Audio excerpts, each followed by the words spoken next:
capítulo 5.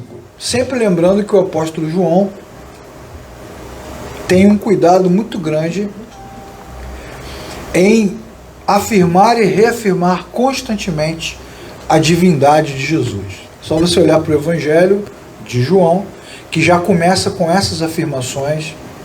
Do princípio era o Verbo estava com Deus e o Verbo era Deus. Sem ele nada do que foi feito se fez. E a maneira como o Evangelho é construído, usando expressões e declarações que atestam, confirmam, reafirmam e proclamam a divindade de Jesus. Eu sou a porta, eu sou o caminho, eu sou a ressurreição, eu sou o pão, eu sou a luz. Essas expressões que são utilizadas no Antigo Testamento, referindo-se apenas ao Criador, são utilizadas por Jesus para mostrar que ele é a fonte de todas as coisas. E João faz questão de falar sobre isso e desta forma o tempo todo, tirando da mentalidade dos cristãos aquela ideia de que Jesus pudesse ser apenas um profeta, um líder, um mártir, um homem abençoado, piedoso. Ele é Deus. Então a relação do homem com Deus tem que ser essa, de profunda devoção e quebrantamento diante da sua grandeza e da sua divindade. No próprio capítulo 11 de João, que nós estamos estudando às quintas-feiras, que fala sobre a ressurreição de Lázaro, a declaração é muito bem estabelecida por João. Jesus não é aquele que tem poder para ressuscitar. Jesus é a ressurreição. Ele é a fonte de vida. E quando ele traz Lázaro de dentro do túmulo, ele não faz uma oração: Senhor, agora nós aqui reunidos com fé, clamamos a Ti, vai Senhor, com Teu Espírito, sopra e ressuscita o morto. Ele não faz nada disso. Ele faz uma declaração como Deus fez: haja luz. Ele disse: saia Lázaro. Ele fala. E como diz o texto que nós lemos durante a aula, Deus fala e as coisas acontecem. Então João tem esse cuidado quando faz a narrativa, sempre mostrando que Jesus é Deus. E a teologia contemporânea, influenciada pelo iluminismo, pelo liberalismo teológico, e fortalecida pela falta de estudo bíblico dos crentes e das igrejas, vai diminuindo essa divindade de Jesus. Se bobear, se a gente não tiver o cuidado, daqui a pouco Jesus é igual a gente, ou mais fraco ainda, está precisando de ajuda. E João não, João faz questão de colocá-lo acima, como nós cantamos hoje, acima de todos, exaltado como Deus, como Senhor, soberano, poderosamente. Então essa relação é muito presente nos textos de João. Assim também como é muito presente nas passagens que João narra, os contrastes, luz e trevas, noite e dia, justiça e pecado, para mostrar o quê? Que existem duas realidades. A realidade dos que nasceram de novo e a realidade dos que não nasceram de novo.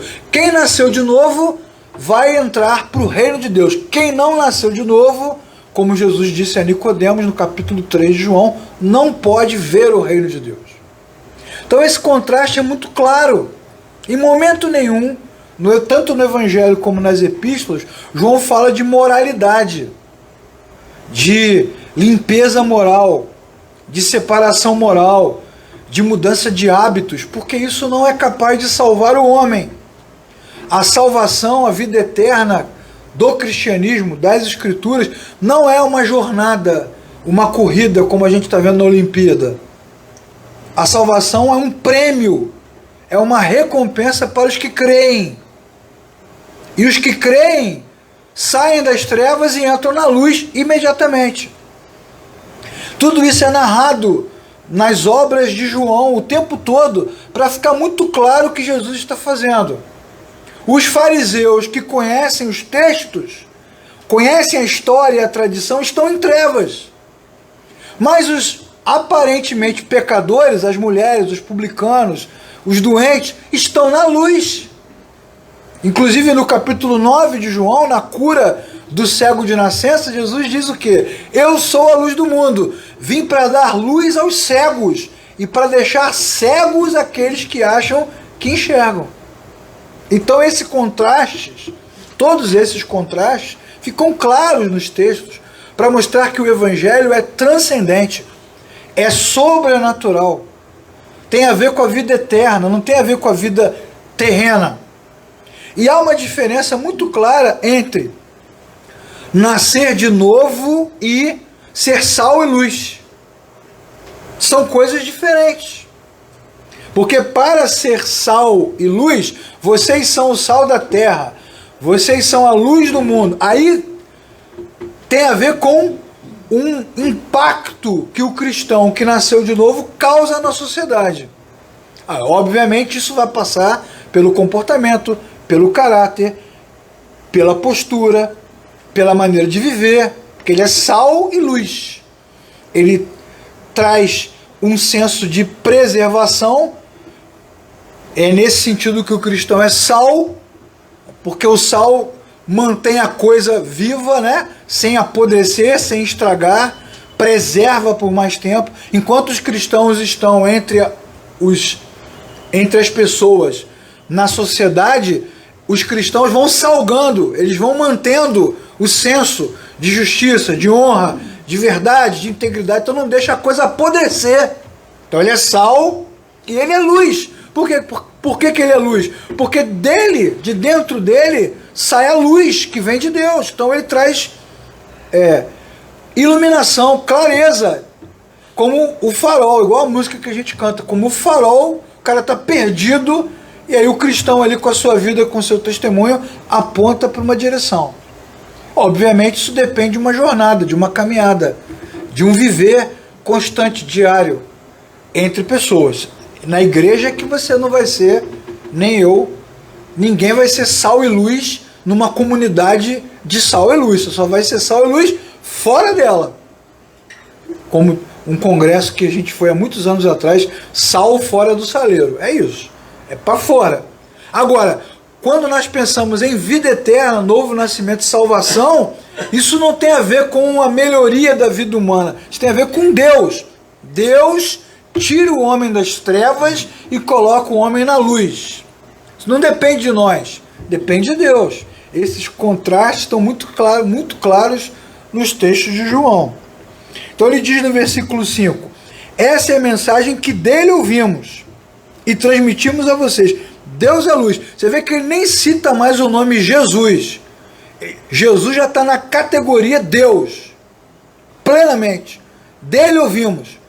Deus é luz, e nele não há treva alguma, ou seja, é impossível juntar as duas coisas.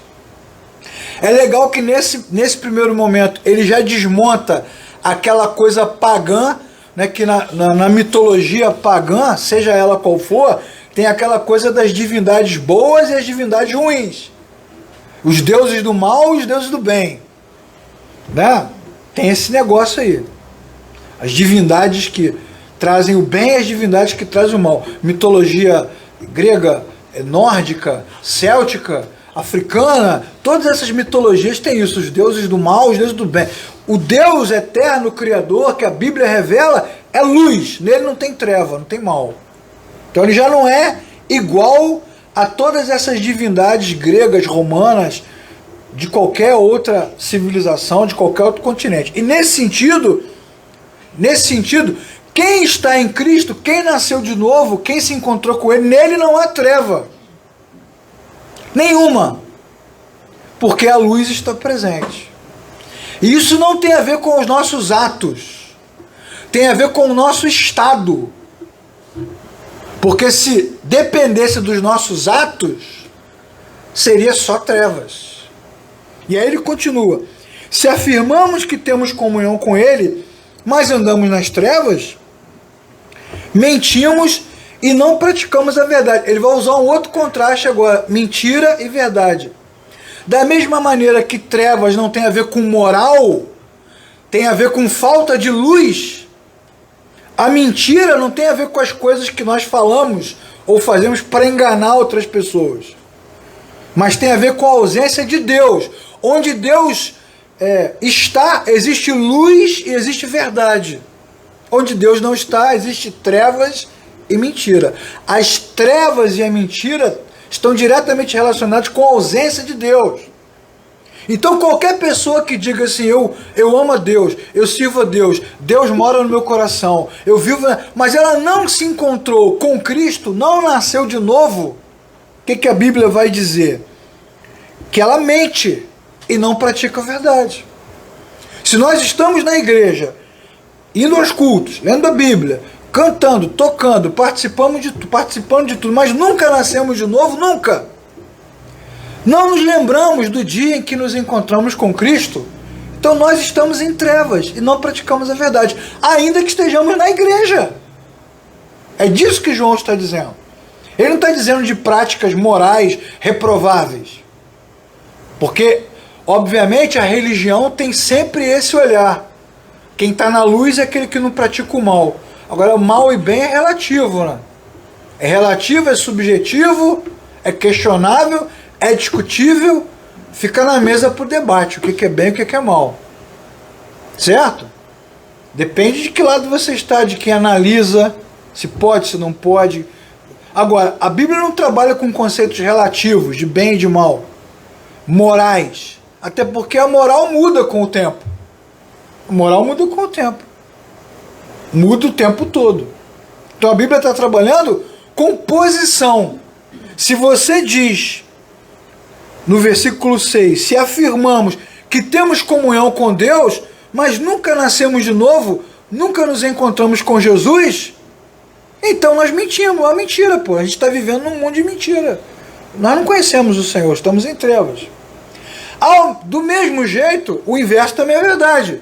Mesmo que eu seja uma pessoa difícil, tenha problema, dificuldade, enfrente as minhas crises, fragilidades, medos, as minhas inconstâncias, as minhas incertezas, mesmo que os caras digam que eu não mereço Deus, se Cristo entrou no meu coração, eu estou na luz.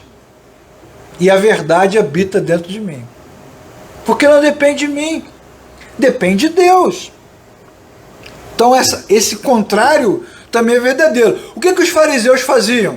Reprovavam as pessoas. Não encoste nessa mulher. Não deixe ele tocar em você. Esse cara não pode entrar no templo. O que a religião normalmente faz? Ela classifica, ela estigmatiza, ela define quem está certo, quem está errado, quem é piedoso e quem não é. A gente mesmo se reúne e fala assim, aquele cara ali, cara não é crente não. Como que a gente pode julgar isso? Então o que João diz? Como ele constrói a narrativa? Ele constrói a narrativa de tal forma que ele não nos permite fazer esse tipo de julgamento. Ou seja, mesmo que você se autodefina o mais amado por Deus, se você nunca se encontrou com Ele, está em trevas. Mas o contrário também é verdade. Mesmo que você tenha uma vida difícil e as pessoas vivam dizendo que você não é crente, que não vai para o céu, que não tem salvação, que não merece, se você se encontrou com Cristo, está na luz. Amém, irmãos? Amém. E qual é o problema da religião? É tirar de Deus esse olhar e trazer para a religião esse olhar. Então a gente passa a vida inteira querendo agradar as pessoas e receber delas a aprovação. Então a gente vai no culto, vai na igreja e os irmãos comentam, nossa, como ele é crente, fulano é uma bênção. Então a gente se sente aprovado e isso nos satisfaz. E esquecemos, por não ler as escrituras, que esta aprovação comunitária não é suficiente para nos salvar. E o contrário também é verdade. Quantos de nós se ausentam das suas igrejas, deixam de se envolver, param de participar das reuniões de ceia do Senhor, por exemplo, se afastam, por quê? Porque se sentem julgadas, reprimidas, oprimidas, se sentem falta o tempo todo, mas não pertence aos homens esse julgamento, pertence a Deus. Então a única certeza que você precisa essa noite, na nossa reunião, ou na sua casa, no momento da ceia, em qualquer comunidade de fé, a única certeza que você precisa é essa. Se eu me encontrei com Cristo, eu tenho certeza que tive esse encontro, então eu estou na luz e nada pode me levar para as trevas. Ninguém pode tirar isso de mim, caramba. Como Jesus falou, as ovelhas que o Pai me deu, ninguém poderá arrancá-las da minha mão. É isso. João é muito claro. Se afirmarmos que estamos sem pecado, enganamos a nós mesmos. Olha só, que é outra engenhosidade da religião. Observem que com o passar dos anos, o conceito de santidade ficou 100% moralista. Então a gente começa a medir santidade, quando santidade nunca foi uma coisa que pudesse ser mensurável. A santidade é um estado, pô. O cristão, quando nasce de novo, ele se torna santo porque o Espírito Santo passa a habitar nele. E por ter o Espírito Santo dentro dele, viver em Deus e andar na graça de Deus e na palavra se tornou um ato de resistência e não um ato de desenvolvimento. Porque senão não seria cristianismo, seria outra religião. Vamos aumentar. Como é que você está, Vera? Eu estou no grau 49 de santidade. E você, Robson? Eu estou na medalha de prata da santidade. Perdi a santidade de ouro por 0,01 que eu bati na baliza. Infelizmente, a religiosidade nos leva a esse tipo de medição. Então, nós mesmos começamos a nos medir assim. É só você raciocinar com tranquilidade. Eu tenho orado todo dia, eu abro a Bíblia no horário tal, acordo cedo, faço jejum, sou fiel no dízimo, sou fiel nas ofertas, tá, vou ao culto, canto no coral, faço isso, faço aquilo, faço aquilo. Não sou como meu irmão. Poxa, você lembra logo da famosa história narrada por Jesus do fariseu e do publicano no templo, onde o fariseu bate no peito e diz: eu não sou igual a esse imundo, miserável. E nós agimos da mesma forma, porque nos autoavaliamos e entendemos que chegamos num nível. A ceia, por exemplo, é uma prática onde esse tipo de comportamento é comum. O diácono, a diaconisa, ou o irmão da igreja, não importa, vem com a bandeja, ou com a cestinha e passa, e o irmão diz assim: não quero, porque eu... Fica lá, alguns ficam orando, né? Profunda contrição. O nome disso é falsa piedade, né? Porque se tu não pode, não tá afim, não quer, tá mal, por que não ficou em casa? Não é verdade? Não. Tu faz questão de estar ali, ou para se auto-penitenciar-se a si mesmo, ou para divulgar a todos que está ali numa compreensão plena do seu estado, mas na verdade isso é uma ofensa para Deus. É isso que nós precisamos entender. Estamos ofendendo o anfitrião que nos convidou para sentar na mesa. Imagina, você dá um jantar na sua casa, Priscila, mulher riquíssima, riquíssima. Ela vai andando, as moedas vão caindo pelo chão, Luiz vai recolhendo, convida o nosso amigo aqui, Maestro Toquinho, para jantar na sua casa, prepara um super banquete, ele senta: não vou comer, hoje eu não estou bem. Ela ficou horas e horas com a sua governanta, seus vários servos e servas, preparando aquele jantar. E o cara se recusa. Isso é uma ofensa, pô. Uma ofensa. Não quero receber, não quero. Como a gente vê às vezes na Olimpíada, de vez em quando acontece, né? O cara insatisfeito por ter perdido não quer receber a medalha. Isso é uma descortesia, no mínimo é uma descortesia. Ora, o que diz o texto de Coríntios, capítulo 11? Examine-se, pois, o homem a si mesmo, coma e beba, porque Deus está servindo. Ou o que faz Davi com Mefibosete. Vamos chegar nessa história um dia. Davi com Mefibosete. Mefibosete declarou: eu não posso sentar na mesa do rei porque eu sou um cão morto, ele diz. E Davi responde: você pode sentar na mesa do rei porque o rei sou eu, caramba. E você vai sentar na minha mesa. Então é uma ofensa ao rei. Muitos irmãos que se acham piedosos demais para não tomar a ceia, porque não estão... Isso é falsa piedade, isso é um engano da religião, isso é uma maluquice que não faz sentido, porque na verdade a comunhão dos santos, né, pegar o pão, depois de uma semana horrível que a gente teve, com um monte de notícia ruim, um monte de problema, crise, pegar o cálice sabendo que você não é merecedor, e naquele momento o Espírito trazer refrigério ao seu coração, você, caramba, apesar de tudo que eu sou, de quem eu sou, do que eu fiz, eu fui lavado e remido no sangue de Jesus. Isso é um motivo de grande celebração. É o que traz reforço ao nosso coração. É ótimo. É bom pra caramba. Como Jesus também falou, né? O que é muito perdoado, né? Também perdoa. Também transborda em amor. Também se comporta dessa forma. Da mesma forma, o contrário também é verdade. Há aqueles que acham que não tem pecado, que não erram, que não falham, que se sentem a quarta pessoa, a quinta pessoa da Trindade, a sexta pessoa da Trindade. Falam de Deus como se Deus fosse seu amigo, seu parceiro, seu serviçal. O cara se coloca numa posição, então João diz, se afirmarmos que estamos sem pecado, enganamos a nós mesmos. E a verdade não está em nós. Então, nós estamos aqui, diante da Bíblia, diante dos irmãos, diante da sé, como pecadores. Olha só, nós não deixamos de ser pecadores. Continuamos pecadores, entretanto somos pecadores redimidos. Deus nos resgatou do império das trevas. Pecadores livres. Continuamos pecadores. Mas a dívida que nós tínhamos, estava lá no contrato, lá a carta de dívida, como está no Novo Testamento, foi rasgada. O pecado, a condenação que ele causava sobre nós, esta condenação foi cancelada, porque o pecado foi expiado.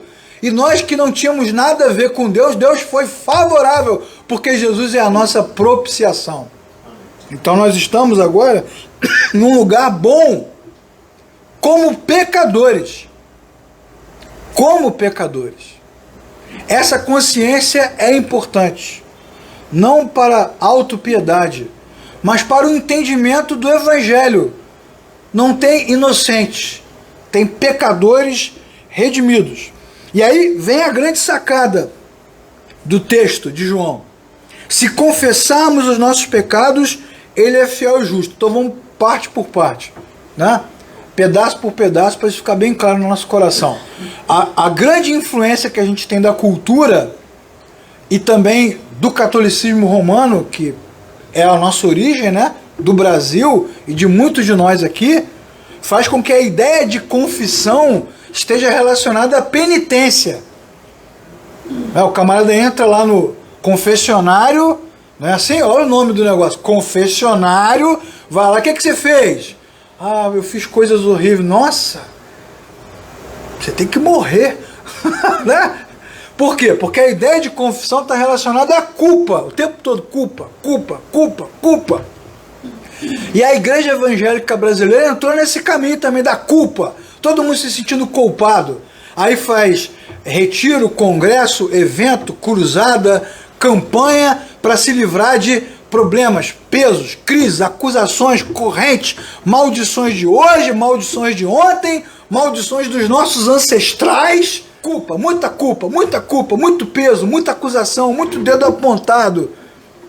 Mas confissão não tem a ver com isso. Ok? É só você olhar para o texto inteiro. Como é que o texto começa? Ele começa dizendo que Deus é luz. Quem está em Deus está na luz, não está em trevas. E a luz tem uma propriedade muito simples. Ela ilumina. Ela traz clareza. Então é impossível estar na luz e não ter clareza e entendimento de quem nós somos, do que está no nosso coração. Porque a luz mostra. A presença de Deus revela o que existe, o que tem dentro de nós. Quanto mais luz, mais clareza nós temos. Então a confissão não tem a ver com culpa. Porque nós que estamos na luz, já nascemos de novo, o pecado não tem mais domínio sobre nós. Continuamos pecadores por causa da humanidade, mas ele não nos domina. Então a nossa confissão não tem a ver com peso, tem a ver com clareza. Eu sei quem eu sou. Eu sei o que sou. Eu sei o que há dentro de mim. Ainda bem que Jesus me redimiu. Louvado seja o nome do Senhor. É entendimento. Então João diz, se confessarmos os nossos pecados, olha que texto bacana, ou seja, se temos clareza e entendimento do que somos, lembrem-se, ele é fiel e justo. Porque João poderia ter escrito, ele é misericordioso. Olha que diferença. Toda vez que a gente pensa em culpa, você apela para misericórdia. Certo? Quando você tem peso, culpa, desespero, você clama por misericórdia, porque a misericórdia tem a ver com compaixão. Eu não mereço, estou numa situação difícil, nada funciona, eu estou ferrado, eu preciso que alguém tenha compaixão, tenha misericórdia, se incline para mim. Né? O coração que alcança a miséria do outro coração. Misericórdia. Coração miserável é alcançado pela compaixão de Deus. Quando Jeremias escreve que as misericórdias do Senhor se renovam a cada manhã, significa o quê? Que apesar de toda a idolatria, de toda a rebeldia, de todo o ódio de Israel, de toda a insistência do povo de Israel em não seguir a Deus, apesar disso, Deus é misericordioso. Tem compaixão. O coração do hebreu é duro, mas Deus tem compaixão. Vai até ele. Isso é misericórdia. Entende? No nosso caso, no caso daqueles que nasceram de novo, nós não estamos recebendo misericórdia, estamos recebendo justiça. Jesus morreu no nosso lugar, pagou o preço devido. Deus agora é favorável a nós. Então, recebemos a recompensa pela nossa fé. É a justiça de Deus e a sua fidelidade. Ele disse que vai nos salvar e vai nos salvar mesmo. Glória a Deus. Ele é fiel e é justo. Ou seja, precisava morrer para que o pecado fosse expiado. Então morreu. Tinha que ter derramamento de sangue. Então teve. Tinha que ter alguém que andasse na sua presença. Então andou. Cumpriu o que era necessário. Por isso que Jesus é a nossa propiciação. Significa o quê? Que ele tornou o nosso caminho propício. Ele cumpriu todas as exigências. Não deu uma voltinha, não deu um jeitinho, não anulou. Não, ele cumpriu. E por ter cumprido, ele agora nos favoreceu. Então nós não estamos aqui, nossa, eu sou um miserável, desgraçado. Não, os irmãos às vezes falam, né? Quando eu estiver no céu, eu quero ficar lá no final. Já ouviram essas frases? Quero ficar lá no cantinho, embaixo da telha, com a goteira na minha cabeça, por toda a eternidade. Eu não me importo, eu fico dentro do chiqueiro, não tem problema. Olha só que falsa piedade. Não, irmãos. Nós não vamos para o céu, para a vida eterna, por causa da misericórdia.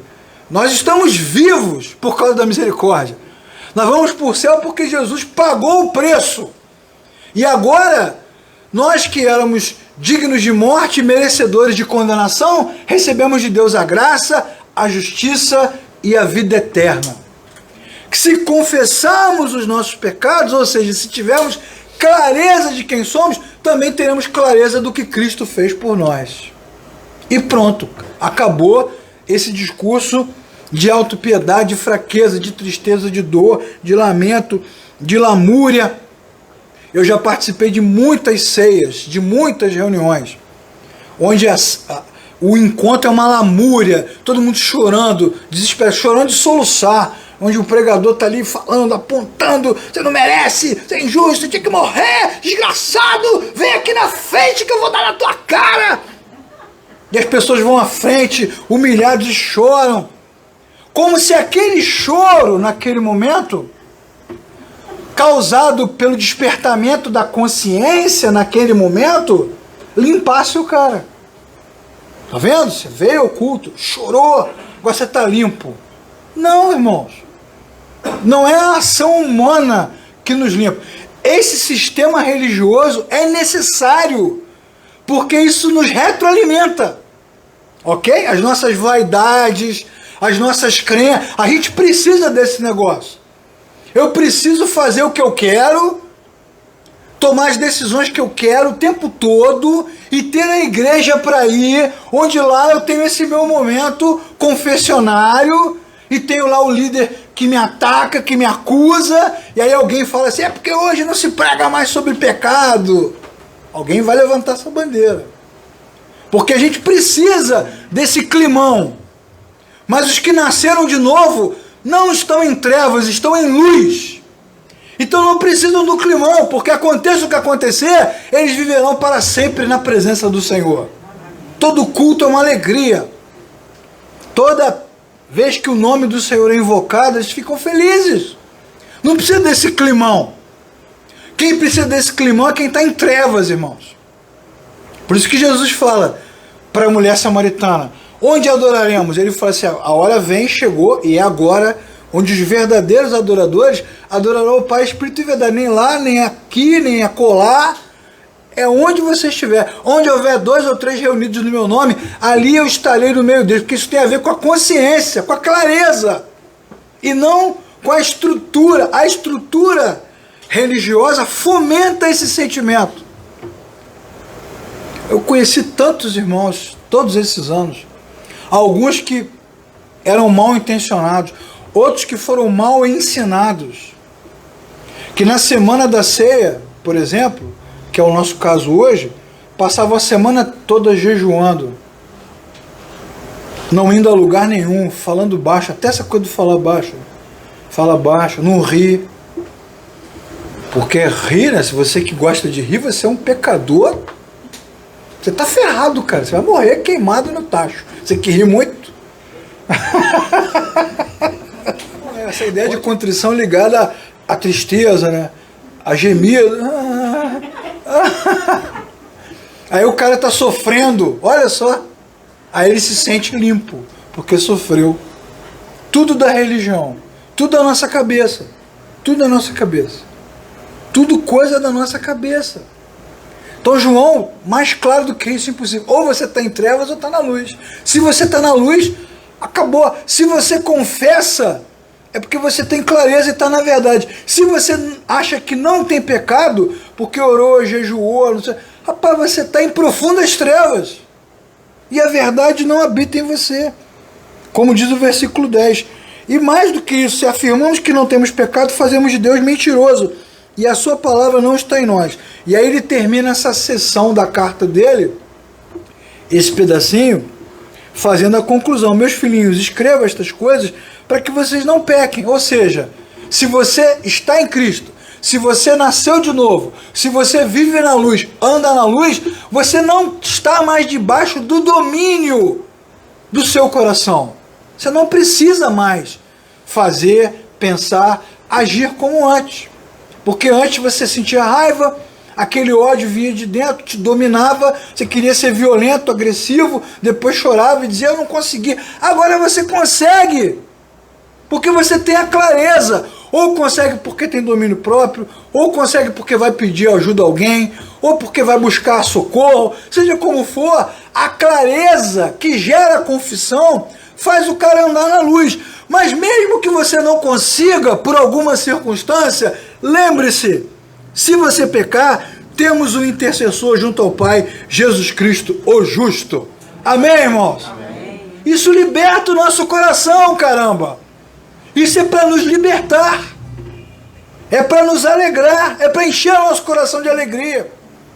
Porque a palavra de Deus vai nos iluminando e nos libertando dessas amarras não bíblicas, religiosas, esses ensinamentos falsos. Outra coisa que a religião faz é tentar regular as pessoas, não é? Medir. Então ela vai criando métodos, processos, cursos, projetos, cultos, eventos, para você controlar. Quando você olha, daqui a pouco você está na igreja todo dia, segunda, terça, quarta, quinta, sexta, sábado, domingo. Aí vem a pergunta, né? Como ser sal se eu estou dentro do saleiro e não saio nunca? Então a religião acaba criando um mundo paralelo. Um mundo paralelo. Onde a gente fica ali se retroalimentando. Caindo nesses engodos, nessas maluquices. E aí ele termina a sessão dizendo, Jesus, ele é a propiciação pelos nossos pecados. Olha só que bacana. Mas não somente pelos nossos, mas também pelos pecados de todo mundo. Olha só, que legal. Aí você poderia perguntar, Jesus morreu por todo mundo? Todas as pessoas do mundo estão salvas? É isso que eu estou lendo? Não, se isso fosse verdade, não seria cristianismo, seria universalismo.